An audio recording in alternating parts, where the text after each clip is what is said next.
These last, nearly 7 years now, it'll be in January, that I have battled leukemia have certainly not been the easiest years of my life, nor have they been a journey I would have placed myself upon. But also, they are certainly not a journey that I walked due to any sort of super faith contentment of my own making. They are absolutely years where the Lord is writing this story. And I follow along chapter by chapter on the really rough days, sentence by sentence, to be honest.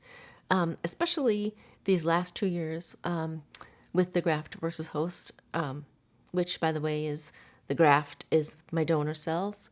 The host would be me. So the donor cells start to attack me because they're not in their normal place.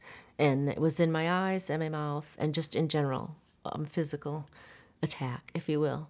And, my eyes were obscured vision, zero moisture, had rough little surface on them, very inflamed and red, and I could not even open them some days because they're so light sensitive and so inflamed.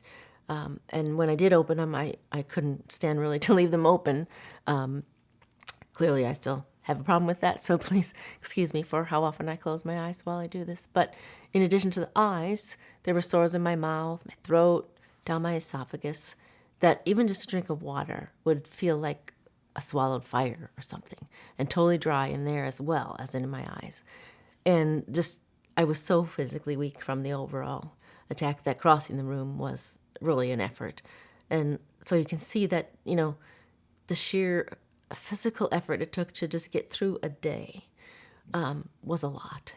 And it would just sometimes overwhelm me so much that I would break down and cry, which, by the way, is an interesting thing when you don't have any moisture in your eyes. I certainly had the sounds of crying and the shaking shoulders and the faces and the runny nose, but not a single tear. And trust me, that really compounded my sense of feeling overwhelmed with this. And I would just cry. I would just break down and cry. And I would say, oh, Lord, I can't do this anymore. It's too hard. I'm sorry, but you've, way overestimated how much I can bear here. Certainly things that I would have never imagined myself saying, nor did I really think I should be saying, but they truly were just outpouring from my heart. They were there and they were what I was feeling and experiencing. And, by doing that, by pouring my heart out to him, it really opened up, I guess, the ears, if you will, of my soul to hear his replies and responses. Responses that reminded me he was walking right with me. I wasn't walking this alone. I had a vast army of prayer warriors, and he was hearing those prayers, and he still hears them, and he uses those prayers to sustain me each and every day. And he was fully aware of the whole situation. I wasn't really alone like I felt. And he would so often bring back to mind the story of when Jesus and the disciples encountered the blind man. And the disciples asked Jesus, who sinned that this man was born blind? Was it his mother or his father? And we all know what Jesus said. He said, neither.